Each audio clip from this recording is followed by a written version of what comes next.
Hey, everybody, welcome to another edition of the Unstoppable Podcast with Ralph Graves Jr.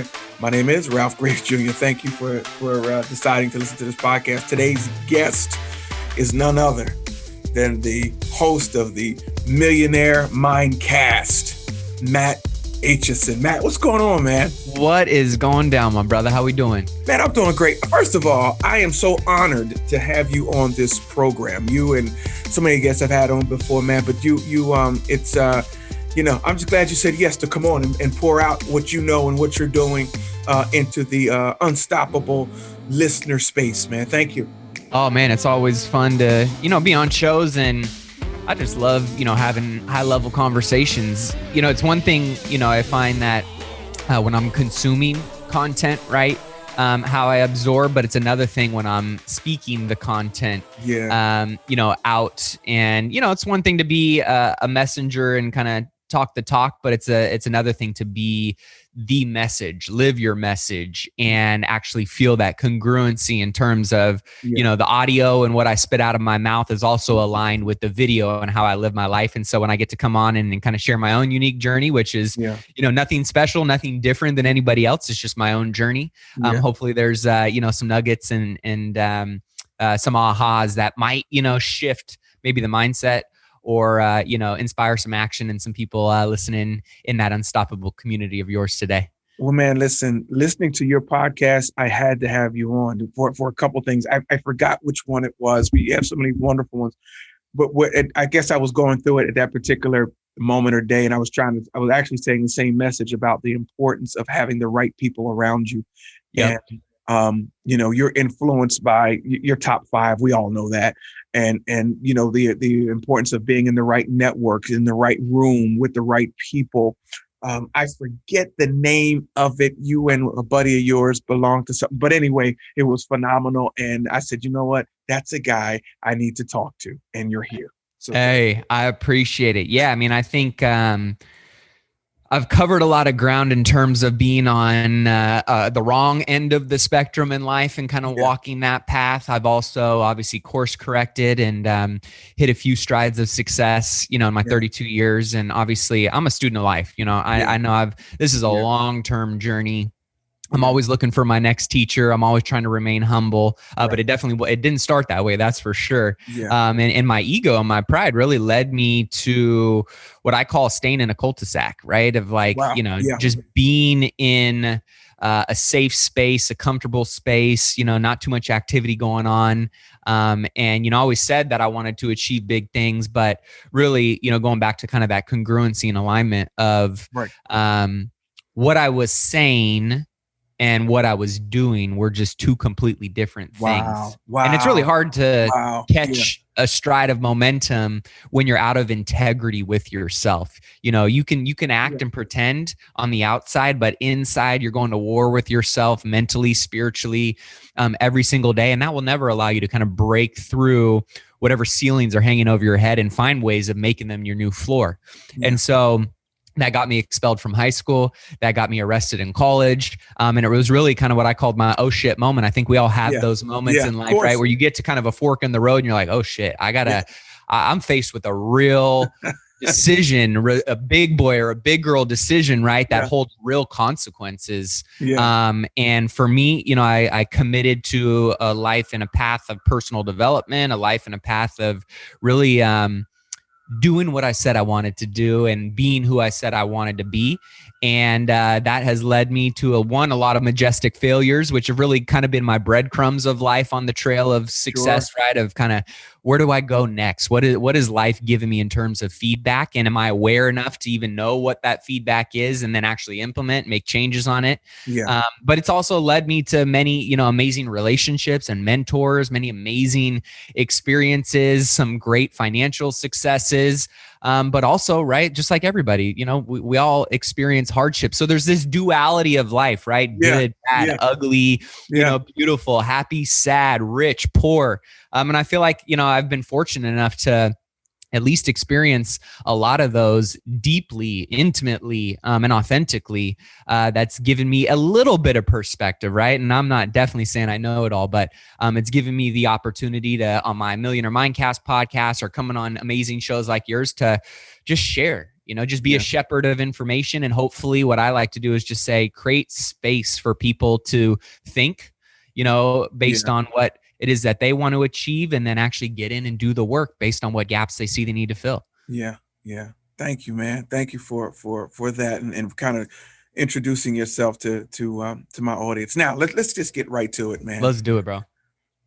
A millionaire has to have a certain type of mindset. That's why you have your podcast. And my listeners need to know what that mindset is. You've talked to hundreds of millionaires. You've talked to people in process. You've talked to people who were there. What is the one cord that binds them all in terms of their mindset? I mean, I think first and foremost, I've been able to just, like I said, be a student and study the people that, I admire. And there's really two different types of millionaires. I'll start here. Okay. There's the millionaire who's got a bunch of commas and a bunch of zeros in their bank account, and they are financial killers, but really they're bankrupt in their health. They're bankrupt in their relationships.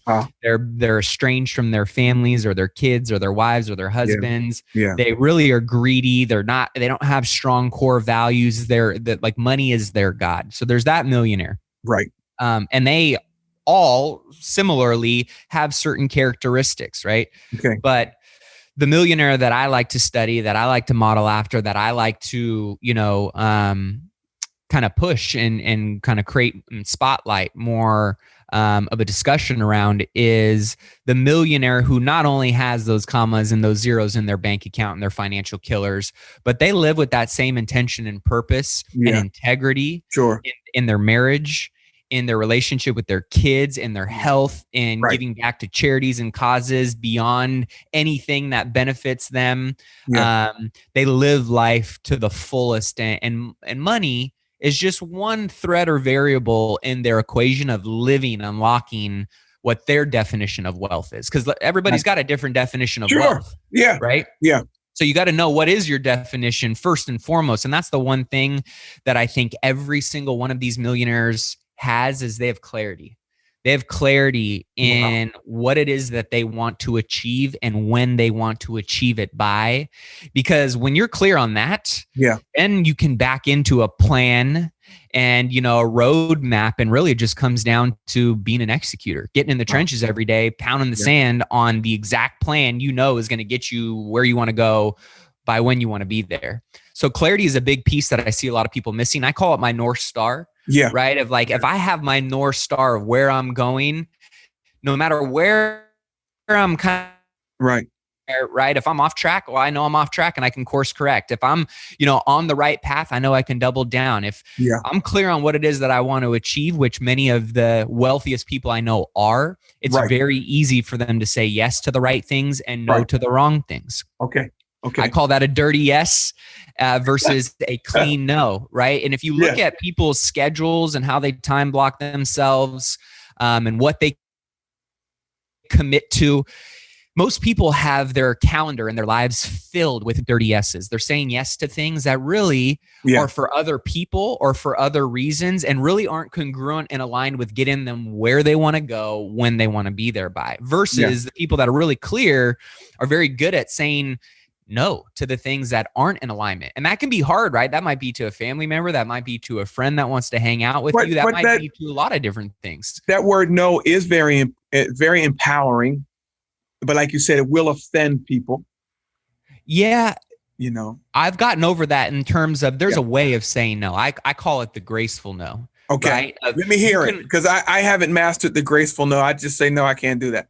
Yeah, you can always honor someone's quote unquote ask, right? Like I can always, you ask me to do something, and let's just, flip the script and say, I decided not to come on the podcast. I can say, Ralph, brother, I super appreciate you reaching out, and I'm honored that you want me to be on the podcast today based on what I've already committed to and what I need to get done. I just can't commit to that right now. But if you circle back with me in 3 months on this day at this time, and we can make that happen, I'd love to get on the schedule with you. See, now that's so much nicer. That's so much nicer, right? than me just saying I don't have time for that. Yeah.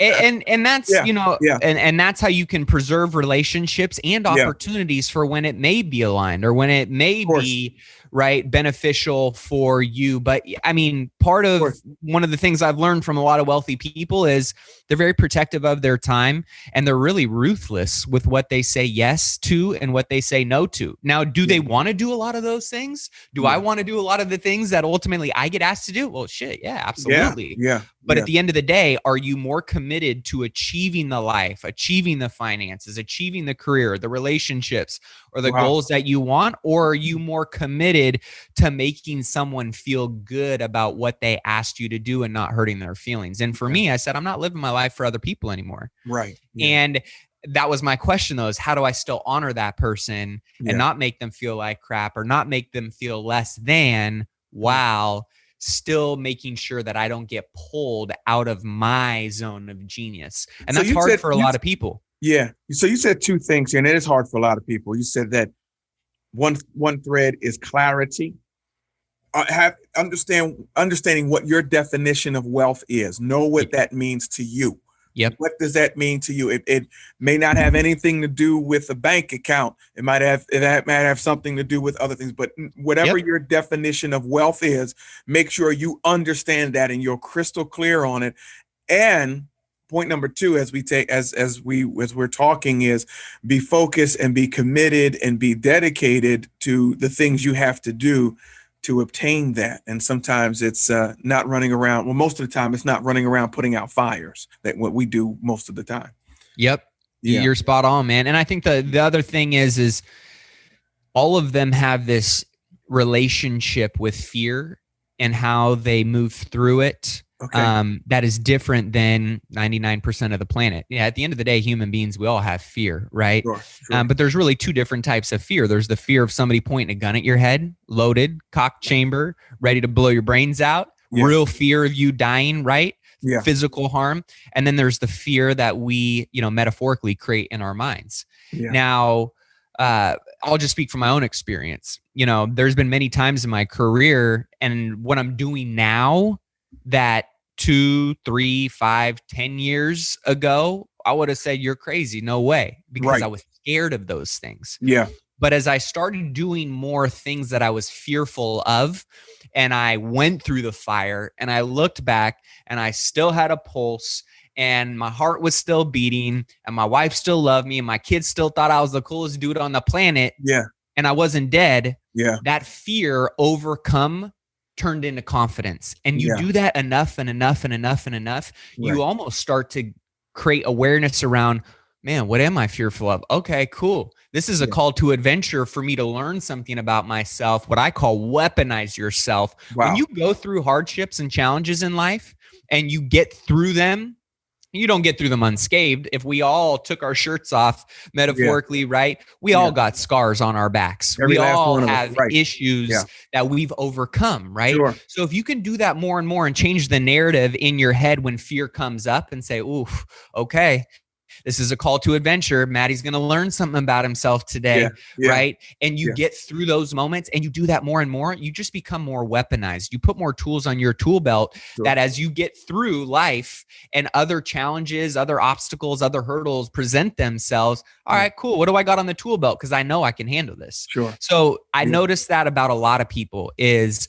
they go after big goals and big things. Because let's be honest, guys, it takes the same amount of effort, if not less, to go and conquer a big goal than it does a small goal. So you might as well go after something that is absolutely massive, right? And you're going to learn something about yourself. And most likely you're going to end up with a result much greater than you would if you were playing small. Sure. So those people really change the narrative and how they engage with fear and how they move through it in a way that just allows them to take leaps instead of small little steps. Yeah. Yeah. That's awesome, man. That's awesome. And it takes time to develop it. It's not something that really happens overnight, but it can happen. It should happen if we're growing. Listening to your podcast and listening to and following you for some time now, man, I know how big you are on personal growth. I know how big you are on, like you said earlier, stretching yourself, becoming who you were born to become and moving past that fear.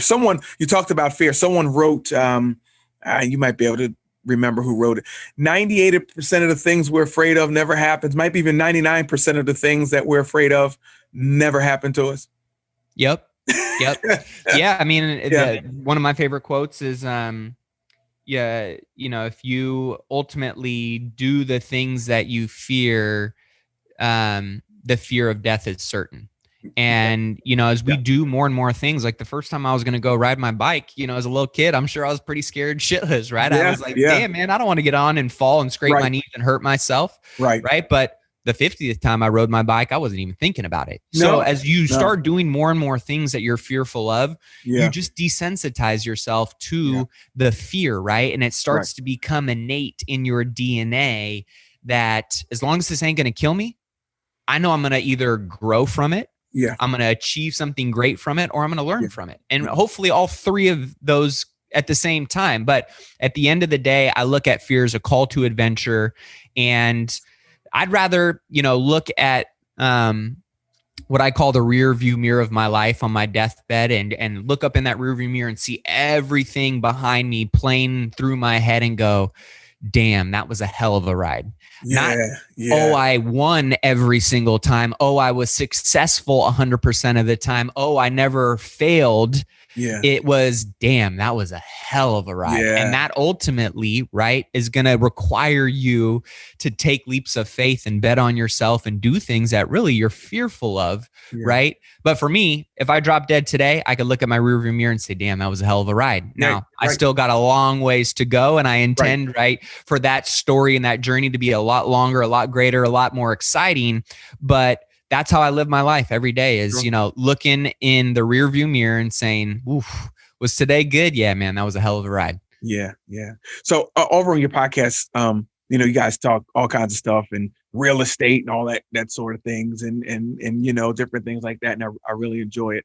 Some would have said that this past year was the toughest year. Yep. I think every year has its challenges. I'm not one of those people and I know you are. I look for opportunity or problems, and you're going to find whatever one you're looking for. You're going to find without a shadow of a doubt. Whatever you're looking for, you're going to find. So what are you learning right now, man? This might have been a tough year for some people, but I don't hear it in your voice. Yes, it was a tough year. Hey, I lost my best friend. My father died in 2020. I could have folded him. I could have threw in the towel. I could have said I'm not going any further. What did you learn about yourself? What did you learn about the people around you? What did you learn in this global pandemic year? That's what I'll call it. I won't call it a tough year. I'll just call it a global pandemic year. Yeah. What did you learn about yourself and your company and those around you? Man, I learned how resilient we as human beings are, for sure. I think it takes going to dark places in your mind, in your bank account, in your life, in your career, to really understand what you're made of. There's people who lean in and there's people who lay down. And, I learned that I'm surrounded by a lot of people who lean in. Nobody was exempt from hardship this last year. And what gave, I think, a lot of us peace of mind was the fact that, hey, we're all, this state isn't experiencing a pandemic. This country isn't experiencing a pandemic. Us as human beings, we are all in this boat together, right? Yeah. And so there was, I think some unification in terms of, at least in my mind's eye, of like empathy, that we're all going through our own shit. We're all experiencing challenges and hardships in our own way. And we are all resilient as hell, challenges. And really the fear that came up for me, it created moment to moment awareness of like, hey, I got to keep both hands on the steering wheel right now. I don't got the privilege right now to, put this on cruise control and sit back and let it all play out. Like, this is the time, this is the opportunity to step up and see what you're made of. And my theme, I always pick themes of every year. My theme this year is weaponized, because last year I learned so many different things about myself and business, right? I mean, there was a little short window of like, oh shit, I'm going to lose all my real estate assets. I'm going to lose the company. I'm going to lose everything, right? And what is life going to be? And when you are forced to go through those conversations in your head and then physically take action in your life to ensure that you get the outcome that you want, there's this kind of, what I call this, the 2.0 of your mindset. It's the 2.0 of your habits. It's the 2.0 of your disciplines. It's where you really, in challenging times, learn about yourself and what you're capable of. So for me, it was really exciting to see how many people were not only saying, because the people that I've heard and talked to that said this was the worst year of my life and it sucked, are the people who ultimately just decided to sit back. They didn't take any accountability. They didn't take any action. They just were hoping someone was going to come and save them. Right. Then the people who I've talked to that said, hey, this was the most challenging year of my life, but it was also one of the best years of my life. And that's how I feel. Yeah. Right. People who lost family members, people who lost careers, people who lost businesses, but they also learned something about themselves that will pay dividend and ROI for the rest of their life, that can never be taken, that wouldn't have even been gifted to them if that hardship and challenge was not forced upon them. Right. It wasn't like they said, hey, let me sign up for the pandemic and see what I'm made of. Everybody got thrown into this together. Right. And so it was one of those things where it was a life-altering situation for so many people because they were forced into this challenge, and to see how many people responded and reacted. I'm proud of, so many individuals that I know. I'm inspired by so many people that are way less fortunate, that are way less resourced, that are way less, privileged than I am. And they absolutely killed it. They crushed it. Yeah. So for me, that's inspiring. And I think if anything, it just shows you that, no matter how dire some situations and circumstances can be, if you got two hands and a heartbeat and a brain, you have the ability to get yourself out of it, and not only get yourself out of it, but to get yourself ahead of it and be stronger than you were before. Amen to that. Let me ask you, before I let you go, man, I got to ask you about real estate, man. Oh, please do, bro. What are we going to, I think it's time for me to step into it, and I'll probably talk to you off this. What are we going to do with all these empty commercial buildings, man? People ain't going back in them. What are we doing with them?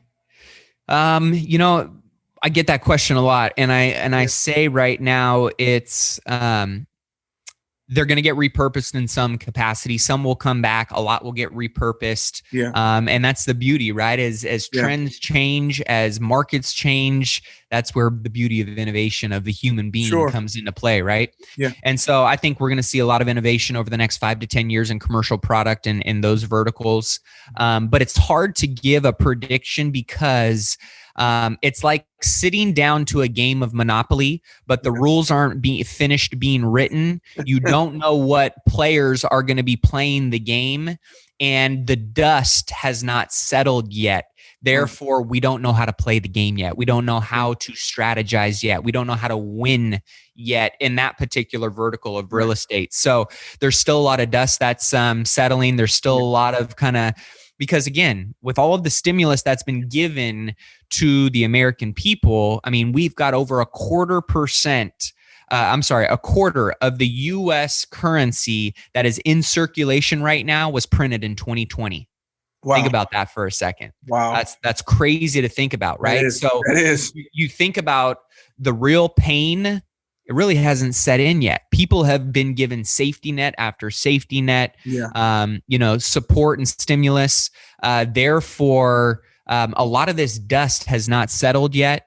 We don't know the real rules of the game yet that we should be playing by moving forward, and how people are going to respond accordingly. And then kind of how the power, powers that be will shift and respond accordingly. Yeah. But you can bet that there's going to be some very opportunistic buys in the next few years. Yeah. That people who are brave and bold and willing to get in the game and willing to lean in and willing to weaponize themselves in the world of real estate and surround themselves with the right people. There's going to be a massive wealth transfer, the biggest of our lifetime. You know what I just heard you say? I'm going to decode what you just said. You just said, Ralph, no need to call me. Go ahead and do it yourself. Go ahead and buy that building. go do. I mean, I will say this, Ralph, it comes back to fundamentals, right? And so, the thing about real estate is there shouldn't be speculation in it, and there shouldn't be emotion in it. The beauty of real estate investing is numbers and data tell you the truth. They are your crystal ball for what the future holds and what the ROI on your invested dollar is going to look like. So of course you got to make sure the numbers pencil and they make sense. Right. 2, you got to have a plan and execute in order to capture those numbers and what makes sense. And 3, you just got to buy real estate and wait. Yeah. You know what? This is the episode I remember listening to that really touched my life. You had a friend of yours that was on. He said he bought a first unit. He was in California and bought an apartment unit in Georgia. Oh yeah, that was probably Andrew. And he said he doesn't recommend anybody do it. He said he did it years ago, and that's how he got into it. That's how he got into real estate. It's how he fought through his fear, man. Yeah. I mean, your first deal is critical, so you want to make sure you win on your first deal. Yeah. I mean, I netted over $100,000 on my first flip, and that gave me the confidence to go, whoa. Yeah, I'm never looking back. Like, this is a powerful vehicle for wealth building and real estate, and really just wealth building in general. For those that are listening, all of these get rich quick, internet money, tech money, those are what I call the lightning in a bottle type situations for the masses and most people on the planet. And again, I'm not saying you can't be one of those people, mind you. Right. But I'm saying for a lot of people, you should have the mentality that I always like to use the crock pot versus the microwave analogy. Now, don't get me wrong. I'm a millennial. I pace in front of the damn microwave. I want my shit quick. All right. But at the end of the day, all of the best things, all of the best dishes are always made in the crock pot. And that's the same thing with wealth. That's the same thing with relationships and your network. That's the same thing with your career. The best things in life are always going to be in the crock pot. It takes time for all of these ingredients that you're putting together to create the outcome that you want. So when you're thinking about wealth, right, it's small, daily, consistent choices and actions and habits over an extended period of time, all of a sudden compound and produce something so amazing, that 10-year overnight success story that everybody looks at, right? But they don't really see what they've been doing for the last 10 years or 20 years. Right. So just think about it as like, you don't got to win big right away. You just got to win small every day consistently. And that's going to turn into something big for you. Yeah, that's awesome, man. If I had more time, I'm going to have you back because I want you to tell the Unstoppable audience about that first flip. Next time I have you back, we're going to talk about some real estate. Anytime, brother. You know that. We're going to talk about that and really encourage them to get into that. Man, thank you, man, for your time. I don't want to take up all your time, man. I know you have a family and you got a lot of things going on. So, but thank you for coming by. Now, where can my audience find you? They can always head over to millionairemindcast.com or on iTunes podcasts, any platform that you guys like to listen to. 3 episodes a week for the Millionaire Mindcast. You guys can always hit me up on social media at official Mattier. That's basically my handle across all my platforms. I love getting to connect and hear those that something that I said may have touched you, or you got a question, whatever it is. I always love connecting, reaching out. And you can always just head over to mattaitchison.com. I got all kinds of cool downloads, freebies, resources. And then anybody that's interested in kind of goal setting, planners, investor swag, I got the richlifestore.com that people can check out and always, get some products there. Man, that's awesome. Are you on Clubhouse yet? I was, but it's a time suck, man. I'm so focused on what I'm doing, and I can see the value in it for a lot of people. For me and where I'm at right now, it's just a distraction. Yeah. And you're the second person who said that, who said that it can really, really work. Absolutely. Or it can be a time suck. Yep. Yeah. I have an invite. I haven't been on yet. I have a profile and everything, but we'll talk away from this podcast. Yes, sir.